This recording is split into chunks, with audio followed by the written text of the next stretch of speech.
Prezados alunos, espero que estejam todos bem. Ficamos um período, entre aspas, de férias, né? Mas tenho certeza e muita fé em Deus que isso será breve. Logo, logo voltaremos ao normal, ao nosso convívio presencial, porque tudo passa, tudo nessa vida passa, e não vai ser isso aí que vai ser permanente, isso é certo. Espero que todos estejam bem, mas continuemos com os cuidados. Lavar as mãos, evitar aglomerações e se isolar. Isso é muito importante para a gente conter essa pandemia.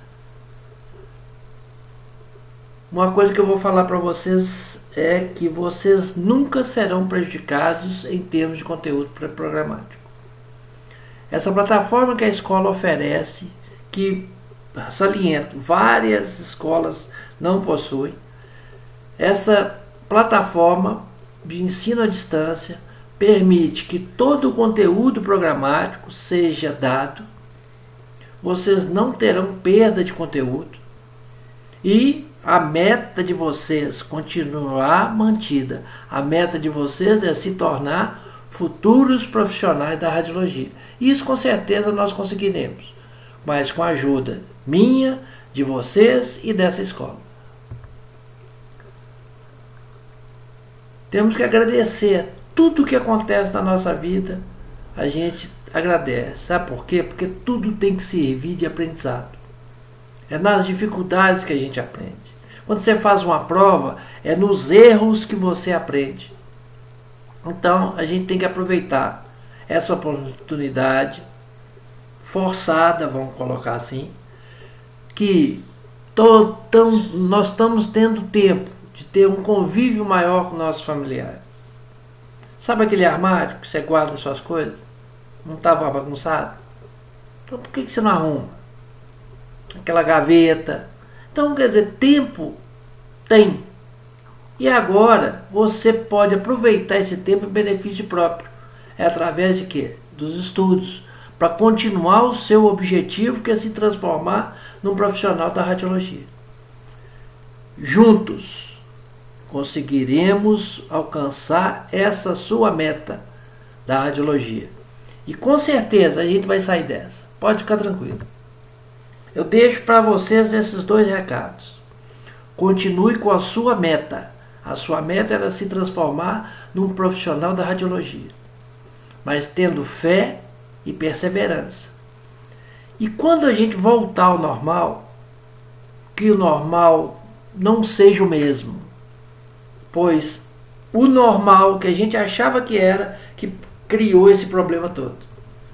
Então que a gente volte, mas com menos egoísmo, mais solidariedade, mais humanos, com mais empatia com o outro, que sejamos mais tolerantes e, acima de tudo, cuidem-se e previnam-se. O que a gente vai estudar nesse módulo? A gente vai pegar o que vocês já têm, a base que vocês têm de anatomia, e correlacionar com a anatomia radiológica. Então você sabe muito bem que isso aqui é um ombro, mas essa estruturinha aqui, ó, é anômala. Então é o que? Uma bursite. Porque aqui nessa região tem uma bursa subdeltoide que vai se calcificar e formar uma bursite. Esse espaço articular está íntegro, mas esse não está. Porque um tendão do supraespinhoso que passa aqui, ó, já não está fazendo a função dele, que é deixar esse espaço articular livre. Essa radiografia, encoberta por essa plaquinha aqui, ó, tem uma luxação. As mesmas estruturas que estão contidas aqui estão aqui, só que em posicionamentos diferentes. Porque quando você faz uma radiografia, você não faz uma radiografia só em uma posição. Então é isso que nós vamos aprender nesse conteúdo, que é legal de ser visto, e eu acho que todo técnico de radiologia, às vezes, O importante para ele é ter o conhecimento anatômico, mas o conhecimento anatômico radiológico, que às vezes é um pouco diferente do humano. Nós vamos aprender a correlacionar a anatomia humana com a anatomia radiológica. Vamos recapitular um pouco da anatomia humana que vocês aprenderam. Nós vamos distinguir as estruturas numa imagem radiológica, essas estruturas saudáveis ou estruturas com algumas patologias. E essa primeira parte vai ser de membro superior. Então nós temos esse objetivo aí, identificar as estruturas na radiografia. Conhecimento teórico da anatomia vocês têm. É só associar isso ao conteúdo que nós vamos lecionar agora. Só recapitulando, então aqui está um membro superior todo, certo? Então você tem a cintura escapular, você tem o cotovelo, você tem o húmero, você tem os dois ossos do antebraço, rádio e una, e os ossos do carpo e os dedos com seus respectivos metacarpos e falanges. A mão e punho é um grupo de 27 ossos, certo? Que tem uma complexidade de movimentos imensa, e o importante é que a gente identifique essas estruturas. Saiba apontar que isso aqui é o semilunar, saiba apontar que isso aqui, isto e isto é a base dos metacarpos, aqui são a cabeça dos metacarpos, a diferença entre que o polegar tem 2 falanges, os outros dedos têm 3 falanges, e articulações existentes entre esse agrupamento de ossos. Na radiografia, que é o nosso caso, nós vamos enxergar todas as estruturas anatômicas aqui. Então a gente sabe que isso aqui são falanges, aqui é o primeiro metacarpo, aqui é o processo estiloide do rádio, a face articular do rádio com o carpo, a cabeça da una, processo estiloide da una e assim sucessivamente. Então, o conselho que eu dou para vocês: abram o conteúdo que vocês têm no caderno, que eu já vi de vários alunos. Vocês têm um conteúdo anatômico que a professora de anatomia passou para vocês, e comecem a correlacionar o que vocês têm em caderno com o que vocês têm agora em imagens, que vai ficar muito mais fácil. Alguns anatomistas referem-se à palavra articulação como juntura. Então aqui é uma articulação interfalangiana distal. Tudo que é distante do corpo é distal, tudo que é próximo do corpo é proximal. Então a mais distante do corpo é a interfalangiana distal.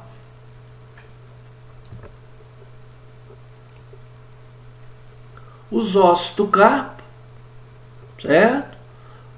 ênfase ao escafoide, ao semilunar e ao capitado, e ao trapézio, porque o trapézio articula-se com o primeiro metacarpo, é onde mais se movimenta.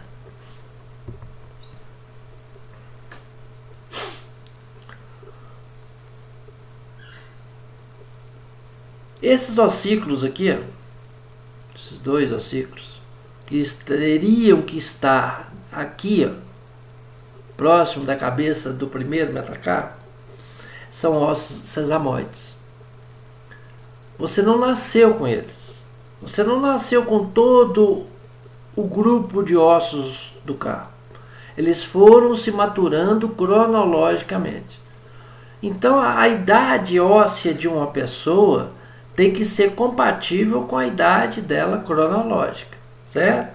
Então a radiografia de mão e punho para a idade óssea sempre tem que ser feita da mão esquerda, sempre, independente se a criança é destra, independente se ela é canhota, é sempre da mão esquerda. O laudo é dado por comparação. E esse atlas, aonde vai servir de base para comparar, só tem mão e punho esquerdo, do sexo masculino e do sexo feminino, certo? E o laudo é dado por comparação. Então a gente pode perceber aqui, ó, que uma criança de 1 mês praticamente não tem nenhum osso do carpo. Com 6 meses já começou a aparecer a epífise distal do rádio, já começou a aparecer o capitato, o amato começou a aparecer, e com 14 anos praticamente já tem praticamente todos os ossos. Mas é certo que essa criança ainda vai crescer mais, por quê? Porque ela ainda tem uma epífise de crescimento. Porque essa epífise aqui, ó, quando ela se fundir a diáfise, acabou, não cresce mais. Então você pode perceber que tem epífise de crescimento em vários fragmentos ósseos aqui. Então essa criança ainda vai se desenvolver. Então esse laudo é dado, mas sempre da mão esquerda, nunca esquecer disso. É cronológica, certo? Eles vão se desenvolvendo, eles vão se maturando com o passar do tempo. Tudo dentro de uma escala progressiva de crescimento, é lógico. Então essas três radiografias do punho aqui, ó, é muito comum, às vezes,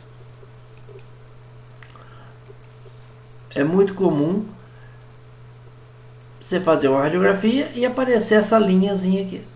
Isso não é uma fratura, certo? É a linha que separa a placa epifisária da diáfise do osso. Então a extremidade chama-se epífise. Esse punho aqui, ó, não tem mais placa epifisária, não tem linha epifisária.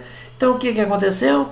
Toda a placa se fundiu a diáfise e o que acontece? Ele não vai crescer mais que isso, certo? Claro que tem tratamentos endocrinológicos que retardam isso aí, mas que quando você faz uma radiografia da mão e punho que não aparece mais essa linha, é porque ele se fundiu e acabou, não cresce mesmo.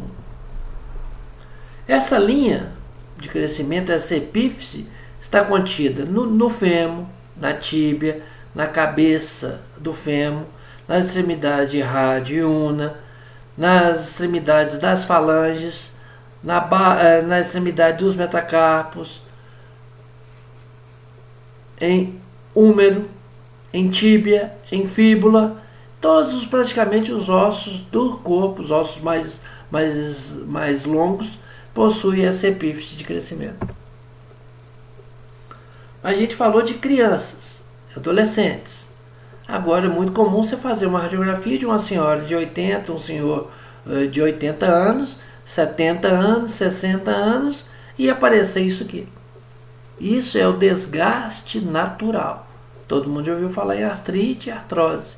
Claro que isso são patologias que acometem as pessoas mais velhas, certo? Vai ter uma degeneração articular e o componente articular vai começando a ficar comprometido. E a fidelidade, o alinhamento começa a ser prejudicado também. Outra patologia muito comum é o dedo em martelo. Você vai pegar uma bola, inesperada, a bola bate na pontinha do seu dedo. E essa flexão involuntária e traumática da falange distal pode romper o tendão extensor. E esse tendão ele pode se romper sozinho ou ele pode se desprender da falange, trazendo consigo um fragmento ósseo. Então essa falange sofreu uma fratura por avulsão provocada pelo estiramento do tendão extensor. Então é o dedo em martelo, como se o dedo ficasse parecido com um martelo. Os ossos do punho, dá para perceber que isso aqui é um punho de uma criança, porque tem linhas epifisárias aqui, ó, e as epífises de crescimento. Então todos os ossos para essa criança já estão aqui, ó. Capitato, amato, psiforme, piramidal, semilunar, escafoide, trapezoide, trapézio. Então são 8 ossos que estão agrupados aqui. Agora nós vamos enxergar isso na radiografia também. Esses 8 ossos a gente tem que achar eles aqui, certo? dando mais ênfase sempre ao escafoide, ao semilunar e ao capitato e ao trapézio. Quando você faz uma radiografia do punho em perfil, não quer dizer que você não consiga encontrar aqueles ossos do carpo. Todos estão contidos aqui, mas superpostos um ao outro. Então, topograficamente, você sabe aonde está localizado. Então, você sabe que o trapézio articula-se com o primeiro metacarpo. O capitato está na fileira distal dos ossos do carpo. E assim sucessivamente. Então, por topografia, você sabe onde está localizado os ossos. Numa radiografia em oblíqua, é a mesma coisa. Alguma parte, essa parte do punho, que é a parte lateral dele, vai ficar sem superposição. Mas, em compensação, a face medial fica totalmente superposta. Mas nem por isso deixa de ter todos os ossos contidos aqui. Todos eles agrupados, formando os ossos do carpo, a articulação do punho. Agora, separadamente, grava aonde está o escafoide, aonde está o semilunar, e aonde está o capitato, e aonde está o trapézio. Todos os outros também são importantes, certo? Mas radiologicamente, esses quatro que eu enfatizei, é os que mais se radiografam, é os que mais a gente vai lidar no nosso dia a dia radiologicamente. Então esse aqui é o trapézio, que articula-se com o primeiro metacarpo. Olha essa articulação como é que está íntegra.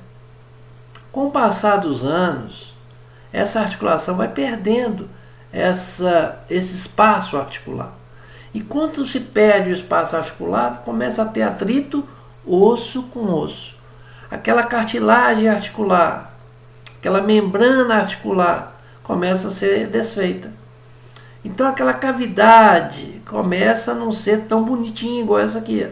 E começa a ter um atrito. E esse atrito é chamado de risartrose. Imagina você no seu dia a dia, você não faz nada sem movimentar essa articulação.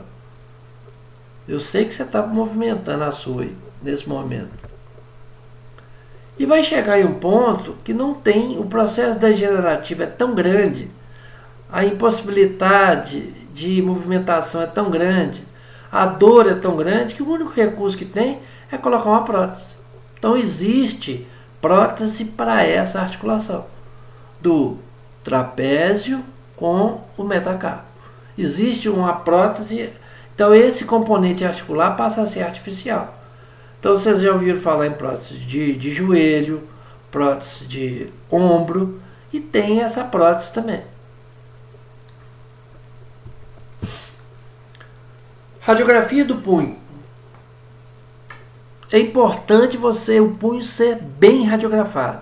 Mas quando você radiografa um punho, tem que ter um alinhamento entre o terceiro metacarpo e o rádio.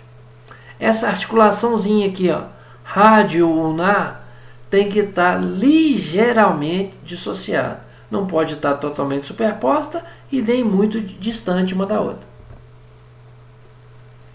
Volto a enfatizar: escafoide, semilunar, capitato e trapézio. E quando você faz um perfil de punho, então você consegue visualizar aqui o escafoide, o trapézio, o semilunar, tem esse formato parecendo uma luazinha aqui, ó, uma metade de uma lua, e o capitato.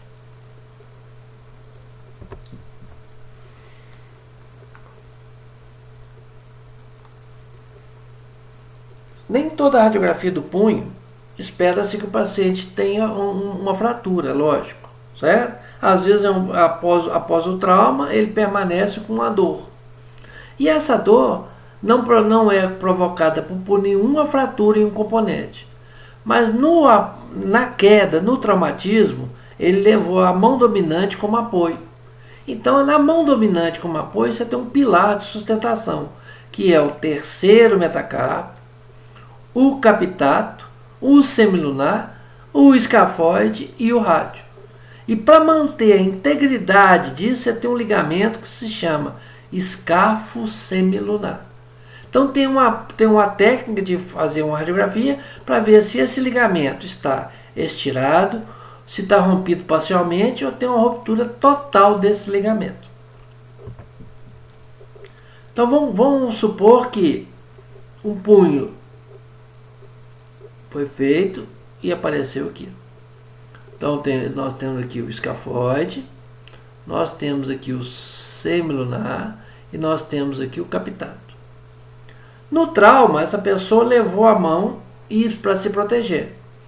E o terceiro metacarpo se chocou contra o capitato se chocou contra o semilunar e o escafoide, e cada um seguiu o sentido dessa seta aí. Cada um se lateralizou e o outro se medializou. Então houve um distanciamento entre esses dois componentes ósseos após o trauma. E virando em perfil, essa carga sofrida pelo capitato pode atingir o semilunar e atingiu também o escafoide. E faz que o semilunar sofra uma rotação no sentido anterior do punho e o escafoide no sentido posterior do punho. Então esses três movimentos, os três movimentos fizeram que o sofrimento, o traumatismo acontecesse nos ligamentos. E tem uma técnica que você faz imprimindo uma força de pressão na mão e depois você mede esse distanciamento aqui, ó, entre o escafoide e o semilunar. Esse distanciamento tem que ter até 3 milímetros. Até 3 milímetros está saudável. Acima de 3 milímetros, ou seja, o ligamento não está fazendo a função dele, que é unir os dois ossos. Então, provavelmente, o ligamento ou está estirado, rompido, ou essa ruptura pode ser parcial ou total, de acordo com o grau de distanciamento entre os ossos. Quando você faz uma radiografia do punho em perfil, essa radiografia do punho tem que ser perfil rigoroso. Eles vão traçar uma linha pela diáfise do escafoide e traçar uma linha pela diáfise do rádio. Esse ângulo vai ser medido e esse ângulo tem que medir 47 graus, é o padrão da normalidade. Entre 30 e 60 é aceitável, mas 47 é o ideal. Mas para isso a radiografia tem que estar perfeita. O perfil tem que ser um perfil rigoroso. Não é esse perfil que todo mundo faz, não. Certo? É um perfil rigoroso, um perfil realmente estrito, onde você consegue visualizar a borda articular do rádio articulando-se com os ossos do carpo. Aí sim, o ortopedista vai fazer a medição e vai medir esse ângulo. A alteração nesse ângulo leva a predisposição que o ligamento escafo semilunar está com alguma patologia.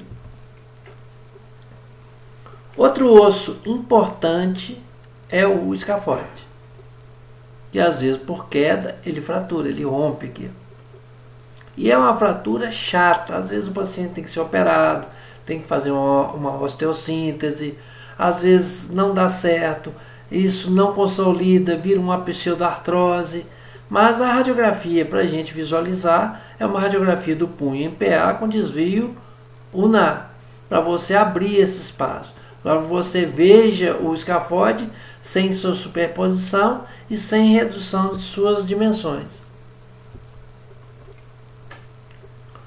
Outra patologia que acomete muito o punho, esse aqui é uma radiografia num punho normal, os espaços articulares todos preservados.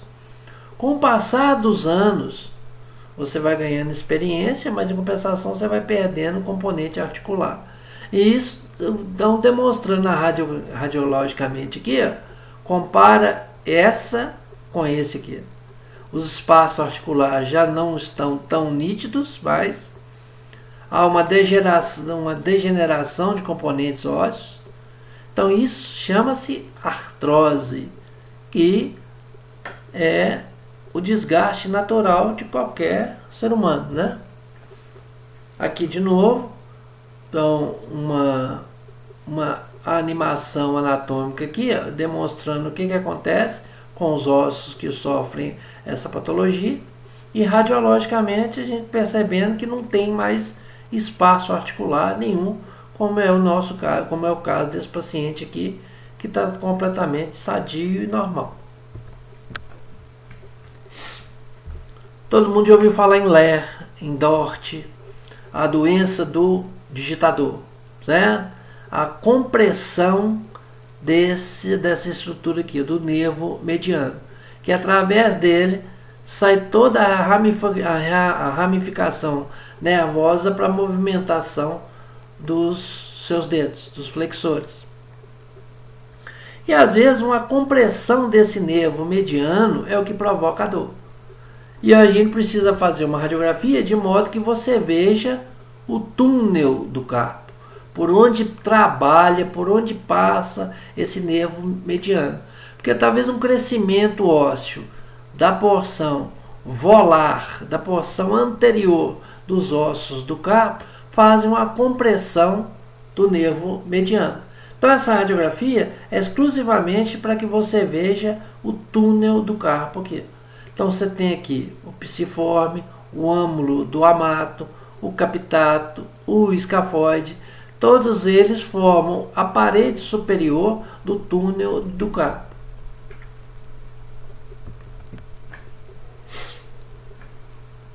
Em algumas situações, o paciente é operado, um dos ossos é retirado, então ele sofreu uma carpectomia, uma extirpação de um dos ossos do carpo.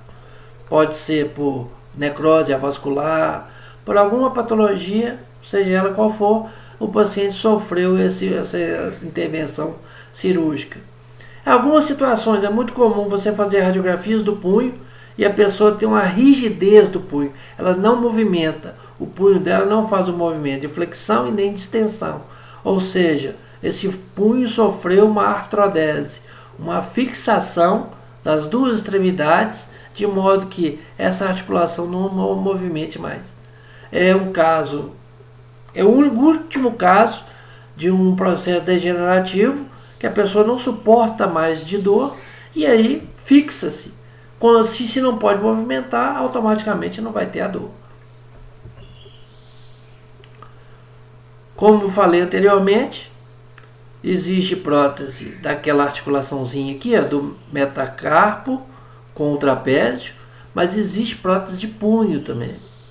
Então, às vezes o processo degenerativo é tão grande que faz-se uma carpectomia, tira-se alguns componentes ósseos e substitui por uma prótese. A pessoa volta às suas atividades perfeitamente.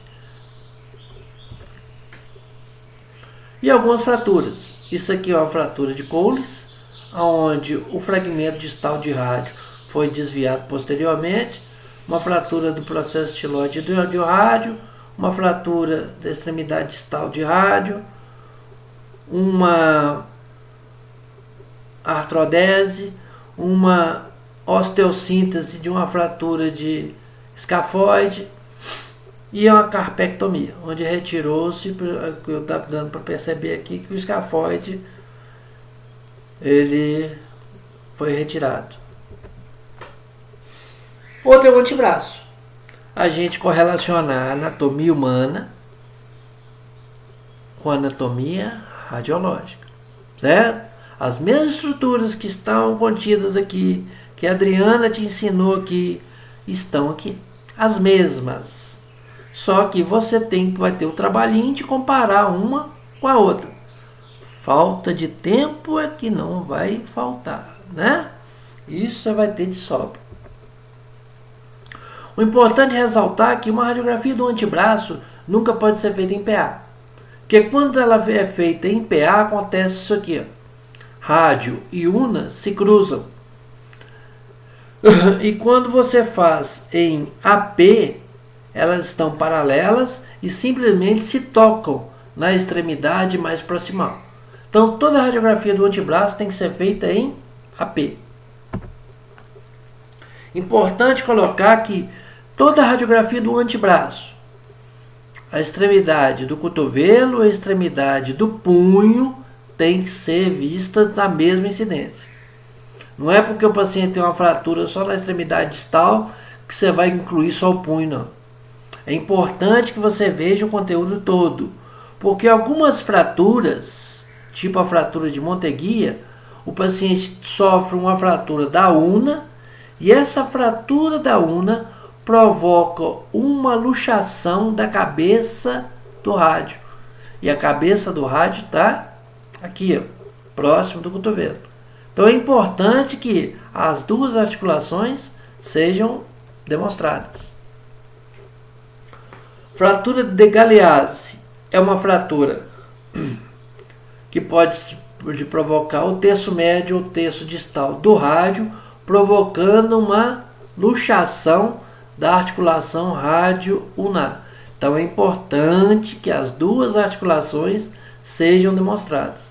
Porque na hora que o médico avalia, na hora que o paciente chega, às vezes pela sua prática você sabe que ele tem uma fratura, mas você não sabe a extensão dessa fratura e o que essa fratura pode ter provocado. Então eu coloquei aqui algumas radiografias para vocês verem. Aqui uma fratura dos dois ossos do antebraço. Praticamente um paciente com uma fratura dessa aqui, ele vai ter que ser submetido a uma osteossíntese, uma redução dessa fratura com placa e parafuso. Aqui uma redução de fratura de una com fixador externo. Esse aqui, ó, tem uma anomalia congênita, o paciente nasceu com uma genesia praticamente do rádio. E lá vai entrar em cotovelo. O cotovelo é importante. Então, em AP, você tem aqui o epicôndilo medial, que corresponde anatomicamente aqui. Você tem a tróclea do húmero, que é esse espaço articular aqui, ó. Então você tem a tróclea do húmero aqui, que vai articular-se com a una. Então é o formato de um carretel, formato de uma bobina. Você tem a cabeça do rádio, que é responsável pela supinação e pronação. Você tem o colo da cabeça do rádio. Você tem a tuberosidade do rádio, a tuberosidade da una, o epicôndilo lateral, o capítulo que vai articular-se com a cabeça do rádio. Não é uma articulação congruente, porque há simplesmente o toque. Intimamente é una com húmero e parcialmente cabeça do rádio com o capítulo. Quando você lateraliza, as estruturas continuam as mesmas. O húmero daqui passa para cá. O capítulo que vai articular-se com a cabeça do rádio daqui, ó. A una e seu processo chamado olécrano daqui, ó. A una e o olécrano. A cabeça do rádio aqui, ó. O colo da cabeça do rádio está aqui. Então, tudo que está contido na anatomia humana está contido na anatomia radiológica. Lógico que a radiografia tem que estar perfeita, bem feita, para que você não distorça e não saia da fidelidade anatômica da estrutura.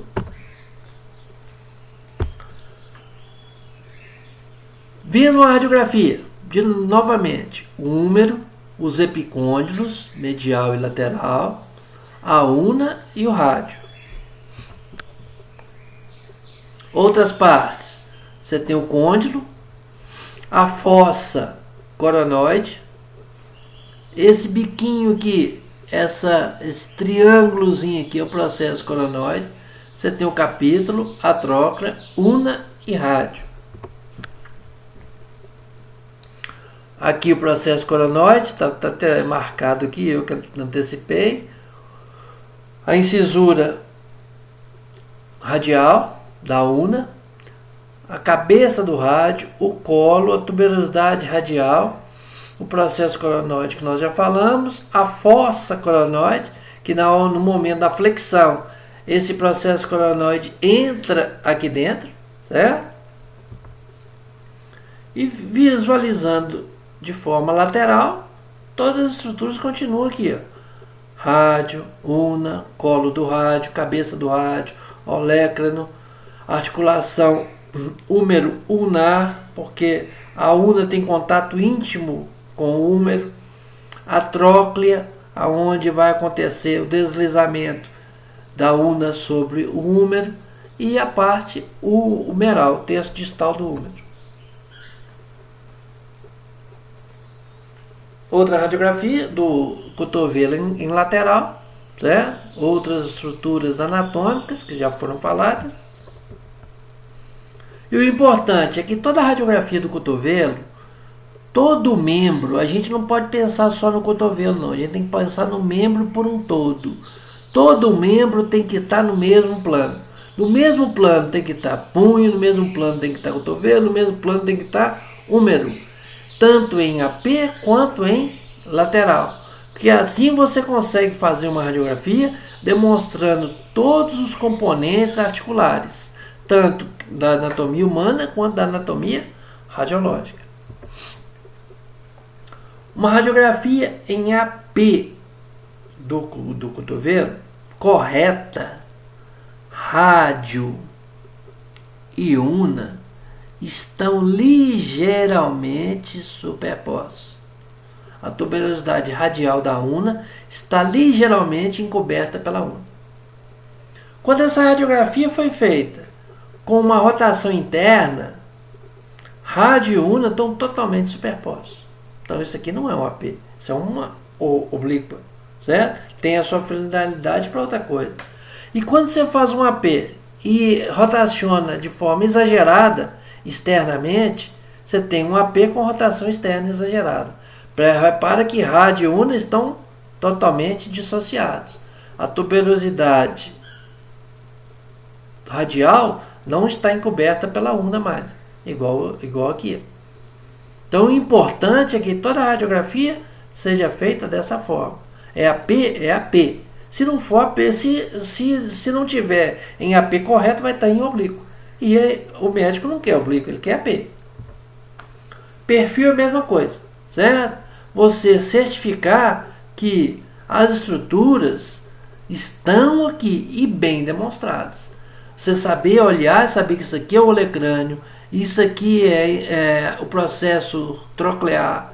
Você saber que isso aqui é a una, que é o rádio, a tuberosidade do rádio, o colo da cabeça do rádio, a cabeça do rádio, o processo coronoide, que é esse triângulozinho mais distante aqui, capítulo, quer dizer, todas as estruturas. Mas para isso uma radiografia tem que estar perfeitamente posicionada.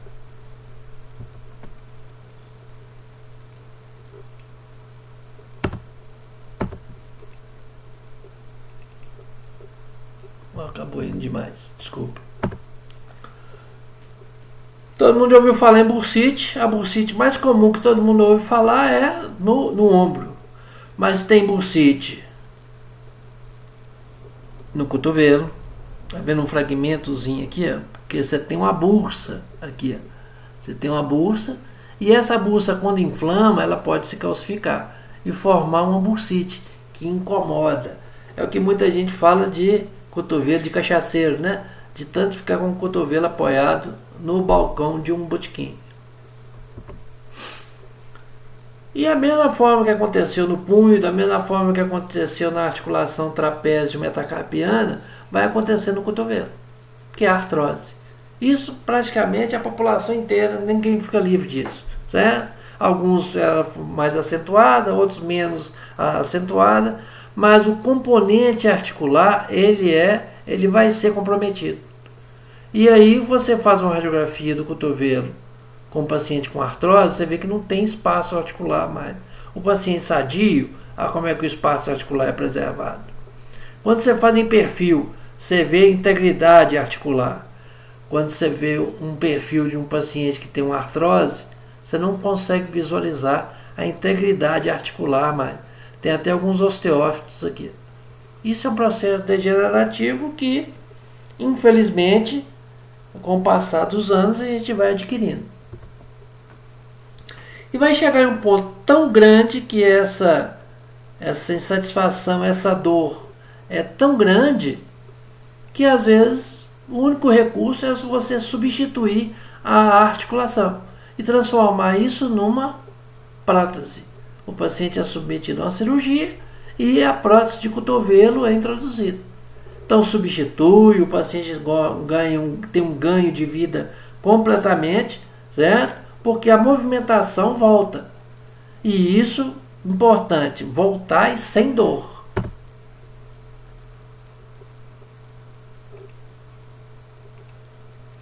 Algumas radiografias que eu coloquei aqui a título de ilustração. Esse paciente aqui, coitado, sofreu recebeu um tiro, tem um projétil armazenado no cotovelo dele. Esse coitado aqui, ó, fraturou o olecrânio, que deve incomodar demais, deve doer demais, e a redução disso é cirúrgica. Esse paciente sofreu uma luxação impressionante, que foi dos dois cotovelos. Isso foi por queda, ele deve ter levado as duas mãos para se proteger, ou batida de carro, ele segurou com muita força o volante e o impacto foi todo nos cotovelos. Aqui uma fratura da cabeça do rádio, a cabeça do rádio completamente fraturada aqui, e uma luxação do cotovelo. O húmero é um osso extremamente longo. O paciente adulto, praticamente um paciente de estatura mediana, é muito difícil incluir ele todo numa mesma radiografia. Às vezes uma radiografia em AP, mesmo um filme 35-43, não cabe ele todo. Mas é importante que todo ele seja apresentado na radiografia. A diáfise, a cabeça do húmero, com os dois tubérculos, com colo anatômico e colo cirúrgico, a extremidade distal, onde compreende a articulação do cotovelo. Então, todas as estruturas contidas anatomicamente aqui estão aqui. Uma na anatomia humana, outra na anatomia radiológica. Então, há uma radiografia do húmero, né, onde você visualiza muito bem a clavícula, o acrômio, a cavidade glenoide, a escápula, a cabeça do húmero, o colo anatômico, o colo cirúrgico, a diáfise e o cotovelo. Então, todo o conteúdo humeral está contido nessa radiografia. Às vezes, o paciente sofre ou uma fratura do terço médio ou terço proximal, geralmente, certo?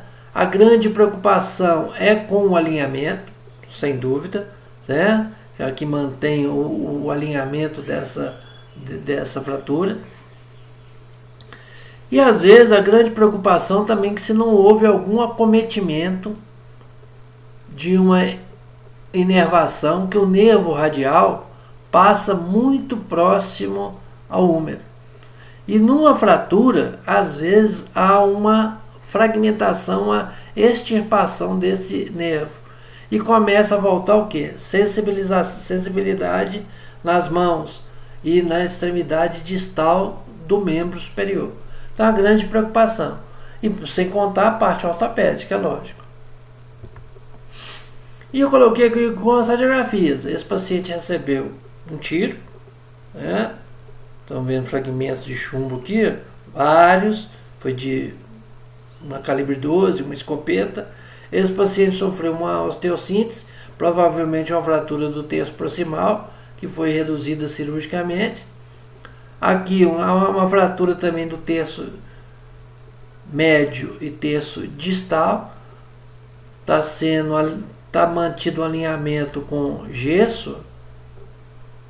Aqui algumas fraturas são colocadas uma haste intramedular, somente quando a fratura é de áfice. Alguns pacientes, o recurso é colocar um fixador externo. Vocês estão vendo a imagem dele aqui. Algumas situações, a fratura é do colo e às vezes a cabeça do húmero sofre um desgaste e o recurso é colocar uma prótese. Nada é da nossa cabeça, é lógico, tem uma base bibliográfica por trás disso, né? E alguns têm o cotovelo ou para agredir alguém, ou às vezes para falar. Falam demais. Um abraço e eu volto depois, mais tarde, com anatomia radiológica da cintura escapular. Um abraço, foi um prazer.